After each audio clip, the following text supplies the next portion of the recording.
Hello, lovely, and welcome to today's Minute with Mary. This week I am doing a series on beauty bag basics. This is great for you if you need to refresh your makeup items. Maybe you haven't cleaned out your makeup bag in a year or two, or maybe you're someone who wants to try and dabble in some things new. So, previous to this video, I shared with people about the base face, how to make sure you have the right primer on, how to use primer, some different types of light foundations. I showed my favorite liquid eyeshadow, some different ways to use bronzer and blush, and today I'm going to be sharing with you a couple of my favorite products that really enhance your eyes. So eyes are a really big thing, right? Like often when we talk to people, it's one of the first things we notice. It's generally where we're trying to look when we're talking with people.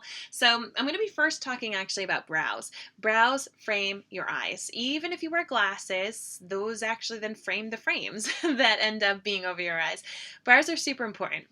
So brows are actually one of the first areas where we show our aging. They actually gray or they thin out. So a couple of different things that I want you to know about brows. First and foremost, how you might want them to be laid out. You're going to ideally want your brows to start kind of around here. If you held a tool, a pencil along the side of your nose and brought it straight up, that's ideally around where your eyebrow should begin. Then where it should peak, where it should arch, should be from, once again, holding a tool from the edge of your nose, that nostril, above your pupil, and then that is ideally where it should peak, where the arch should be, and then ideally where it should end. You hold that tool, same thing, base of that nostril, go to the end of your eye, and that's ideally where your brow should end. Beginning, middle, end. If yours don't line up, or if maybe you don't have brows there to work with, we can start to kind of fill them in, and you just do your best. Play around with your brows. If you haven't done your brows in ages, now's the time to start. So this is one of my favorite tools right here because it is simple, it is foolproof, it is my brow pencil. Comes with this really cool brush right here. So I like to make sure that I brush through my brows, make sure that any foundation or powder products are cleaned out of it. And then I like to take the pencil portion right here. There is a thick end and a thin end. You can see it's kind of like a triangular shape. What I like to do is I like to go from the top of the brow where things began, and then I bring it on over to the arch. You could actually have taken that tool and kind of drawn little dots when you were trying to map it out. Then from the arch, I bring it on down to the tail area. Now, I will say I am blessed with thick brows. They were a curse in like the late 90s to the early 2000s. So if you have thinning brows and you would like more of a tutorial on what it looks like on people who have little to no brows, please just send me a message, as I have plenty of friends and teammates who are in the same boat, and they have created some extraordinary tutorials for me to use so that you can actually see a little bit better on people who might have brows more your shape. Then I go to the base of the brow and I do the same thing. I kind of bring it over. So the more dark and like thickly dispersed product area is going to be that tail area. So make sure you kind of color that in, and then I just fill in anywhere where I have my silver hairs kind of poking through, anywhere I want extra definition. I then close it back up, and then I flip it back over to that brush. This is where the magic happens. When you brush through your brow product, it's going to create little hair-like strokes inside of it. It's going to help also diffuse the product to really blend it into the hairs that you do have there and create a nice, uniform, realistic brow. Dun, dun, dun, dun. Just that little bit helps polish and helps really bring out my eyes, and it kind of just frames things up a little bit. So if you are taking the time to do your eye makeup, if you're taking the time to put on a little bit of makeup, know that brows can make a huge difference. One of the big questions I get asked is, what color do I choose? I'm going to tell you to choose as close to the brow color that you have right now as possible. If you're someone who is blonde, silver, or ginger, you're going to obviously want to go for a lighter shade, like a blonde or an auburn shade. If you're someone who has dark hair, you can play between, dark brown and even black. Some people like to even do like a darker shade on the tail portion and then a lighter shade here to really create that natural kind of gradient look that our hairs often do. And if you are someone like me who's salt and pepper, you're going to want to play with it. I'm going to be honest with you. My eyebrows that I do have, they're really, really dark, aside from occasional little silver ones poking through. So right now I am using dark brown. I know that as I transition and have more silver strands, I'm probably going to then transition to a lighter shade of brown, but just play around with it. I will say try a little less at first and then build up as you go. We've seen all those people who look like they took a Sharpie to their brows.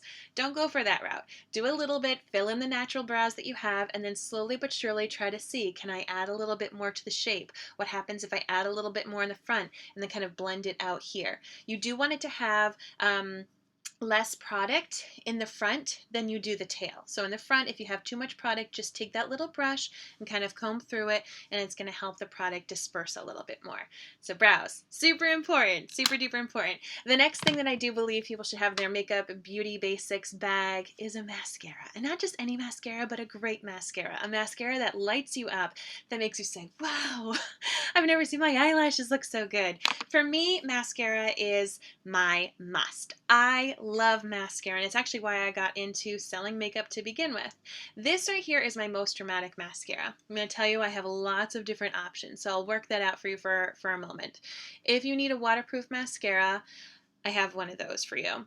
And it's a really, really good one. Adds separation and definition while taking care of your lashes. A lot of mascaras that are cheap that you can just get at a drugstore or whatever, they have a lot of drying properties to it, which will actually make your lashes super brittle. You want to make sure that the products that you're putting on your face, on your lashes, are of high quality because, if you're putting this stuff on your lashes to make them look good, what you really don't want to be doing is adding toxic chemicals to it so that it ends up being bad, right? So you want to make sure you're using high quality products. And when I think about my mascara, I want it to be amazing because I apply it every day, whether I'm wearing no makeup at all except for just mascara, or if I'm doing full glam. I want my mascara to look phenomenal. So what's cool about this is there's two different sides to the wand. Really helps make sure that my lashes are curled, stay curled.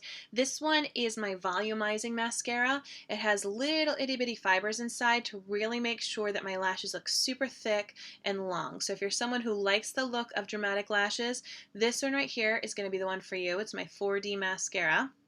If you're someone who likes the look more of a natural mascara, you're going to want to get my Twisted, which has two different wands, a little bitty baby wand to kind of catch all those little lashes, and then a bit bigger of a wand. And then I just have my regular basic mascara, but both of which have biotin and keratin. We usually think of that when you think about the hair on your head.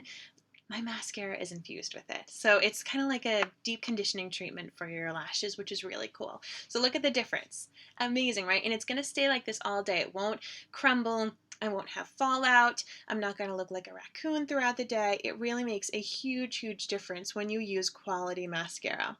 Now with all of my products, just so you know, I have a 14-day love it guarantee. I want you to try it out for 14 days. I want you to put them on your lashes and say, does this make me feel bodacious? Yes, I want the word bodacious to come from your mouth. I want you to sit there and say, is this the best dang mascara I have used? Because if so, then you keep it. If you do not love it, we send it back and we get you 100% of your money back. You work too hard to spend your money on things that you don't love. I'm a hardworking mom. I know what it's like to, buy things and then they not be right. Goodness, I feel like I had that happen to me this summer already with like trying on bathing suits. It's a hassle. This is not a hassle. I make sure that you are taken care of and you get all your money back. So mascara is one of my must-haves when it comes to your beauty bag. Think about the brows. And then think about the lashes. This is where people are looking when they're talking to you. They're looking at your eyes. You want to make sure that you're using mascara that is safe if you're a contact lens wearer, safe if you have sensitive eyes. Make sure that it's actually enhancing your lashes from the inside out with amazing vitamins. And this is a great hookup for you. So if you have any questions, be sure to let me know. This week I am going to be continuing this series on your beauty bag basics. So tomorrow, keep your eyes peeled for my next video. Don't forget to put below #HelloLovely. I really would appreciate it. And I will talk to you soon. Thank you so much for tuning in to This Minute with Mary.